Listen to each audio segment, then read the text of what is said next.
एक अन्य महत्वपूर्ण घटनाक्रम में कुछ दिन पूर्व हमारे द्वारा नाई थाने का हिस्ट्री शीटर और हार्डकोर क्रिमिनल, जिसके विरुद्ध उदयपुर में लगभग 3 प्रकरण अभी पेंडिंग है, और सुखेर के एक प्रकरण जिसमें उसके द्वारा एक व्यक्ति को डरा धमका कर लगभग 30 लाख रुपया वसूल करने की लिखापढ़ी करना सामने आया था। उस प्रकरण में इसे अभी कुछ दिन पूर्व गिरफ्तार किया गया था। गिरफ्तारी के दौरान मैंने आपको बताया था कि यह व्यक्ति पासपोर्ट बनाकर और देश छोड़ के जाने की फिराक में था। ये तथ्य चूँकि उस दौरान हमें अनौपचारिक रूप से मिले थे, इस पर सीओ साहब गिरवा द्वारा इस पूरे तथ्य को गंभीरता से लिया गया और इन तथ्यों की तस्दीक के लिए अपनी टीम को पासपोर्ट ऑफिस और अन्य जो ऑफिस थे उसमें जानकारी लेने हेतु लगाया गया। तो जो तथ्य सामने आए उस तथ्यों से ये पता लगा कि दिलीप नाथ द्वारा अभी कुछ दिन पूर्व अपना आधार कार्ड अपडेट कराया।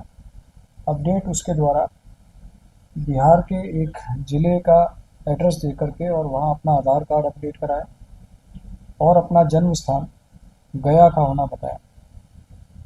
इस आधार कार्ड अपडेशन के बेस पे उसके द्वारा बिहार में ही नए पासपोर्ट के लिए अप्लाई किया गया।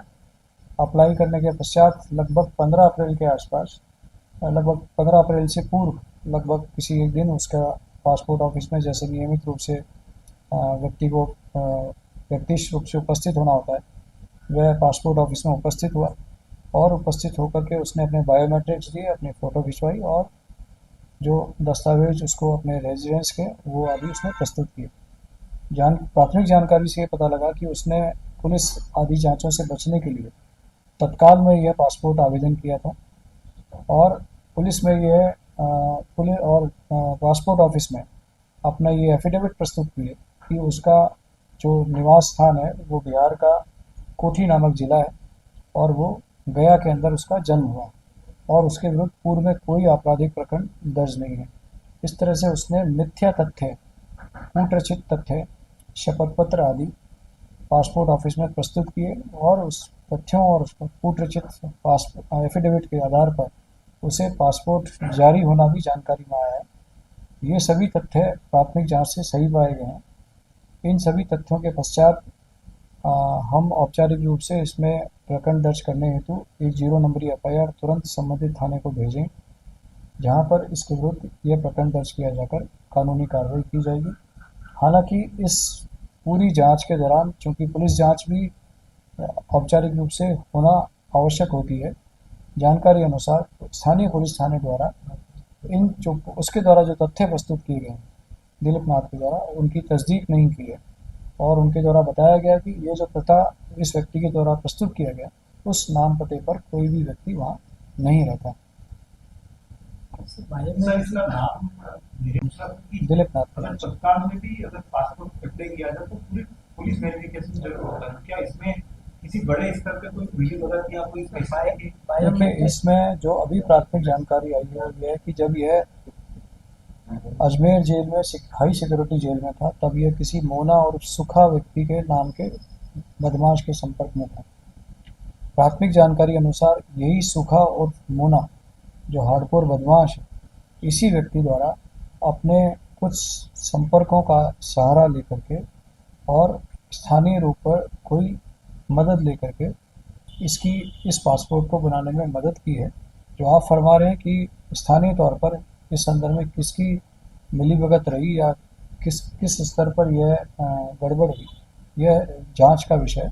इसीलिए हम जो भी तथ्य हमारे पास सामने आए उन तथ्यों के आधार पर एक एफआईआर दर्ज करके 0 नंबरी एफआईआर संबंधित जिले को भेजेंगे।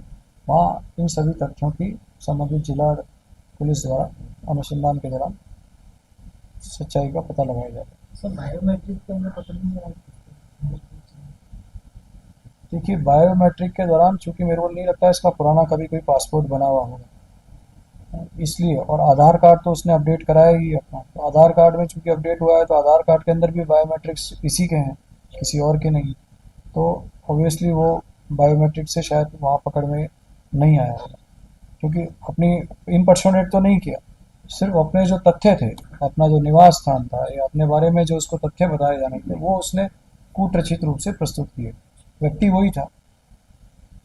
सर कब किया था, कब ये कोई कितना टाइम हुआ? अभी इस अप्रैल के फर्स्ट वीक में शायद उसने अप्लाई किया और लगभग 15 अप्रैल को उसको ये पासपोर्ट इशू हुआ है। सर ये विदेश आपने पहले जो प्रेस कॉन्फ्रेंस में कही कि विदेश कोई स्पेसिफिक कंट्री में नहीं, ऐसा नहीं था, बट हाँ, ये इसकी मंशा थी और मंशा जो प्राथमिक जांच से हमें सामने आया था, ये तथ्य है। हमें अदरवाइज हमारे सीओ साहब गिरवा को अपने इंटेलिजेंस सोर्सेज से ही ये इन्फॉर्मेशन मिली थी।